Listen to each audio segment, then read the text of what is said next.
IETM is a network which exists for more than 30 years now. It's a gathering of professionals from the art field, and especially performing arts, theatre and dance. There are national institutes, there are small companies, presenters, festivals, arts academies. This year's autumn plenary meeting of the IETM happens in Budapest. We had 20 programs, not counting the artistic program and also not counting welcome reception and parties. We had 12 shows, 5 dance and 7 theatre shows, and we had 420 people register.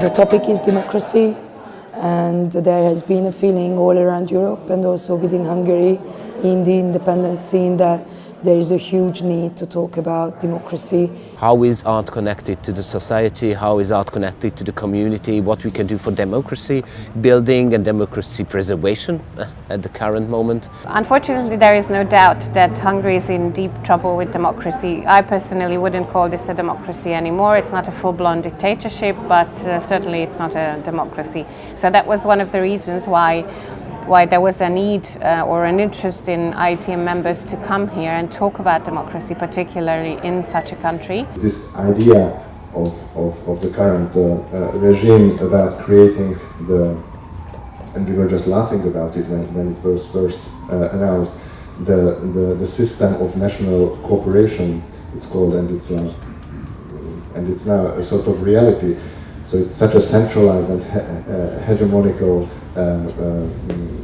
structure of the society that there is very little room left around it. You have to balance between doing something right and what is my border? So what is my border to do things and to negotiate things and talk to everyone? Or when do I say, oh, that's my stomach is not bearing anymore? So it's. Do you feel at Trafo any pressure at all on what you show on the expressions of what's going on, or is there still, because I'm like you, was old enough to experience the 1980s here and the pressures which artists were under? There's no censorship, I can tell you this. If I can say that there are two kinds of censorship, it's self-censorship, it's very strong, and through which is much more delicate way, no money or less money and less and less and less money. But the third thing, which is also very difficult, but these are not special, not Hungarian, and they create such a situation when it can be easily corrupted. I guess the biggest issue for me, the corruption of the system.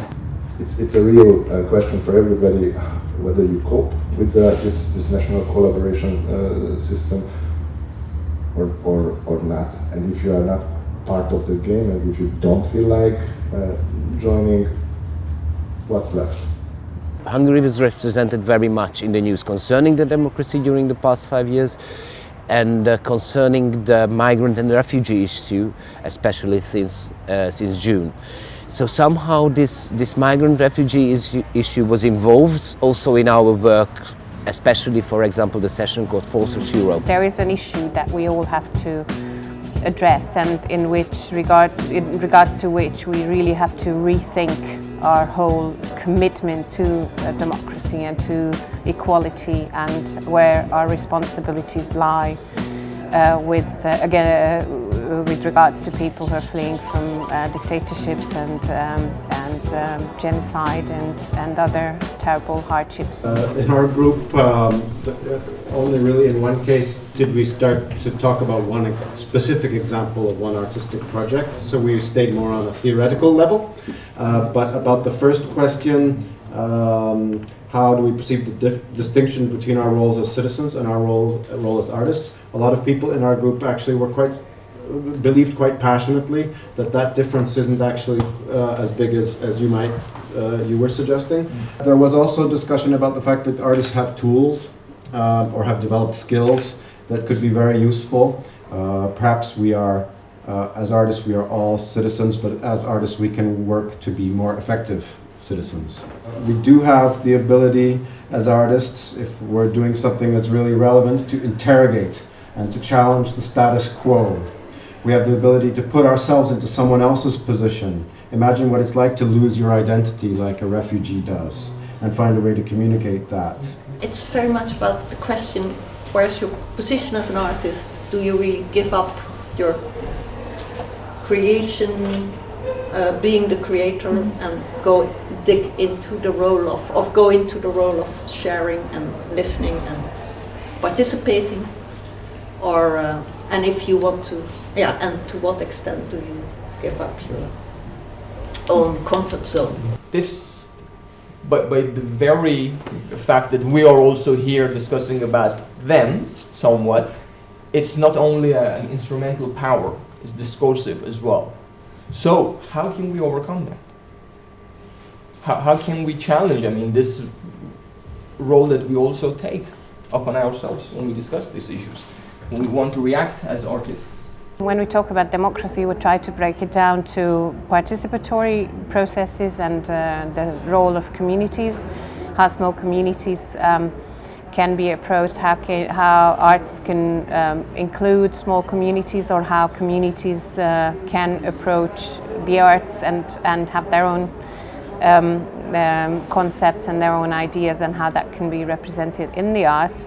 We did a special session, which was also first time invented here at the Budapest meeting of the IETM, and it looks so that it will go continuously on, and that was inviting organizations which are not based on the art and not based on culture, but for example orphanage houses, youth prisons, how they can use the tool of art and how they can involve art organizations in their work. It's more or less a one-man theater. I'm coming from street art, so I start with juggling. Mededik is an association, the Hungarian association, who is now 20 years old, and it works with refugees.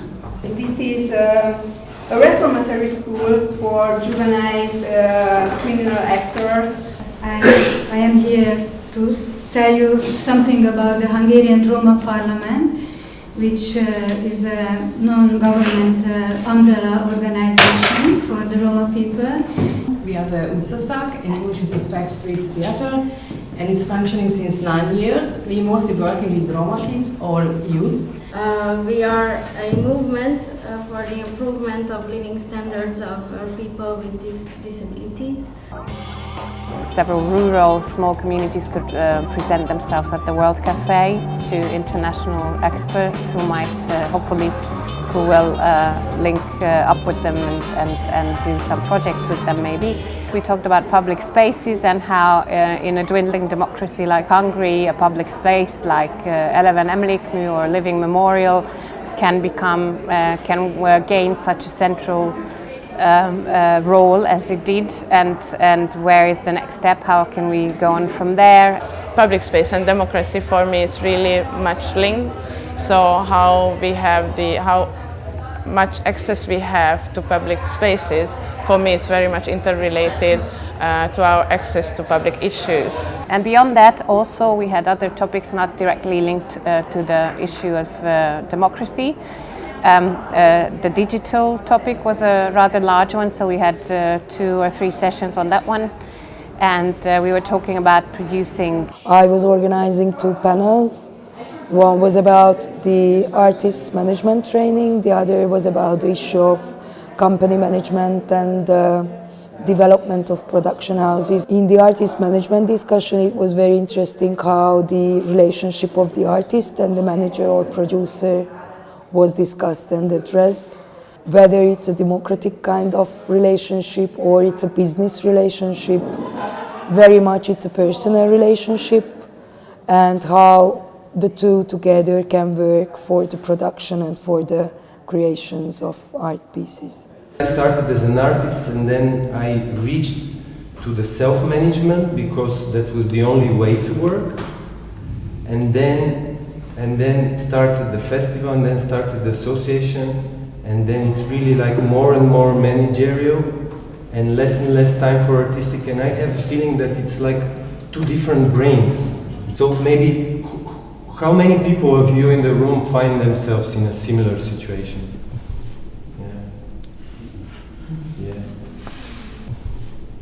Hold Your Neighbor Hands, which I organized, and it was very interesting to a little bit see not only the Creative Europe as a support for international projects, but the Visegrad Fund, the Balkan Art Angle, and On the Move presented several other possibilities for the artists in mobility and artists moving around Europe. And there we also talked a little bit about the proactive approach of those smaller funders. IETM is a very equal network. That means that everybody who comes in has equal rights to speak, to bring in topics, etc. The open space that we had over a day and a half was amazingly rich in terms of a collective intelligence that had been set up. Open space. It's a self-organized meeting where you people, the participants, will be able to create your own agenda. So it's a very free, very open, flexible, organic, growing process, which leaves space for thinking, for debating, for discussing issues that matters to us. What is the place of performing arts in democracy? A rather large question, which has lots, well, it's a simple question with lots going on underneath it and behind it. And it's that stuff underneath and behind that I think we'd like to investigate. If you have an issue that you're highly passionate about and you wish to discuss, in a few minutes we're going to invite you to come to the middle, take a piece of paper, a marker, write it down in a few words.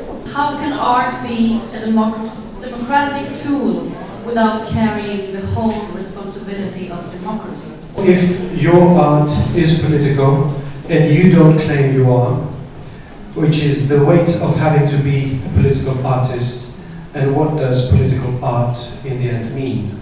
My question is entitled Self-Demising Democracy, What to Do When Democratic Procedures Become Instrumental in Rise of Fascism. Form over content. Content versus form. Aesthetics as democracy. How can we be the change? Yesterday someone mentioned we should be the change. How can we be the change in how we organize ourselves as a sector? Why are plays with female lead roles still considered women's plays? How can we build diverse and representative leadership in the arts? There you go. It's a very democratic arrangement whereby everyone can come up with ideas or questions they want to discuss, issues they want to discuss, and then small groups are formed and they discuss the issue and then they report back to the large group at the end, and we're hoping that that's very useful. How do we build diverse and representative leadership in the arts? We define diversity as not just ethnicity, but socioeconomic, religious, ethnicity, gender, disability and ability, sexuality, age, and linguistic. So these are the kind of key areas that we think that diversity covers. Reflecting on this gathering, we had a request to IETM in terms of diversity of panels and to think about this overtly in the programming of IETM and to try and think about how this could be a more diverse and representative gathering.